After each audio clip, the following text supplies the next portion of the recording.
ओम नमः शिवाय, जय महाकाल। गुरुदेव ने कहा कि चंदन की ये 9 बिंदी का अचूक उपाय इस सोमवार के दिन करना बिल्कुल भी मत भूलना, क्योंकि इस सोमवार के दिन बन रहा है महाशिव योग। और जो पूज्य गुरुजी ने कहा कि अगर आपकी कोई कामना है, कोई इच्छा है, कोई हृदय की बात जो महादेव तक नहीं पहुंच रही है, आपने सारे उपाय किए, सारे व्रत किए, लेकिन उनका फल आपको जब जीवन में ना मिल रहा हो, तो ये चंदन की 9 बिंदी 9 स्थानों पर लगाना, आप जिस कामना से करोगे आपकी कामना पूरी होगी।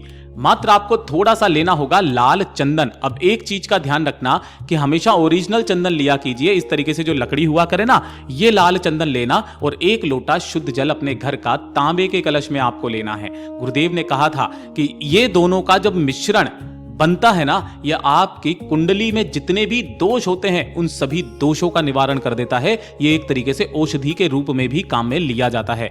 अब यहां पर मैं पूज्य गुरुजी के जैसे किसी तरीके की एआई की वॉइस बना करके डेली आपको यह नहीं बोलूंगा कि चाहे व्रत तोड़ लेना, ये 2 चीजें खा लेना, या 3 वृक्षों को छू करके आ जाना, मनोकामना पूरी होगी, छप्पर फाड़ करके धन वर्षा होगी। इस तरीके से नहीं, मात्र 4 मिनट के अंदर अंदर आपको पूरा उपाय बता देता हूं। जिस जगह पर आप 20 से 25 मिनट की वीडियो देखते हो ना, जिसके अंदर आपको कुछ भी मतलब नहीं निकलता है, उसकी जगह 4 मिनट के अंदर अंदर पूज्य गुरुजी के ओरिजिनल उपाय।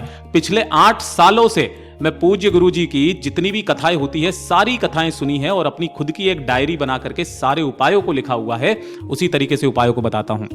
1 लोटा जल, लाल चंदन, और इसे लेकर के पहुंच जाना भोलेनाथ के मंदिर में शिवलिंग के पास में। शिवलिंग के पीछे की तरफ में आसन लगा करके बैठना, जिससे आपका मुख उत्तर दिशा की तरफ में हो जाएगा।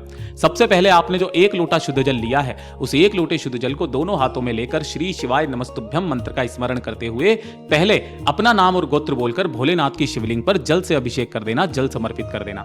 जैसे ही संपूर्ण जल समर्पित हो जाए, तो आपके दाहिने हाथ की जो अनामिका उंगली है, कौन सी, ये छोटी उंगली के पास वाली जो उंगली होती है ना, ये वाली उंगली, इस वाली उंगली पर आपको लगाना है लाल चंदन।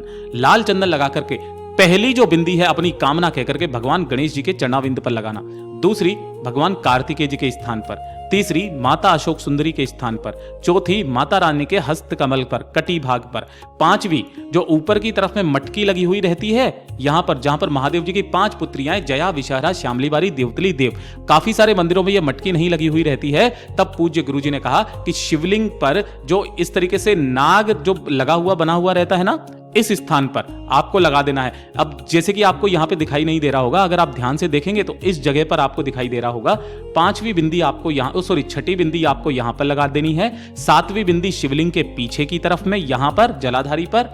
8वीं जो लगानी है वो आपको जलाधारी से, जहां से जल नीचे गिरता है यहां पर। और सबसे अंतिम बिंदी सम्मुख में बैठे नंदी भगवान के दोनों सींगों पर आपको 1-1 बिंदी लगानी है। क्या ये 10 हो गई? गुरुदेव ने कहा कि नंदी के सींगों पर लगाई गई जो दोनों बिंदियां होती है वो 1 ही गिनी जाती है।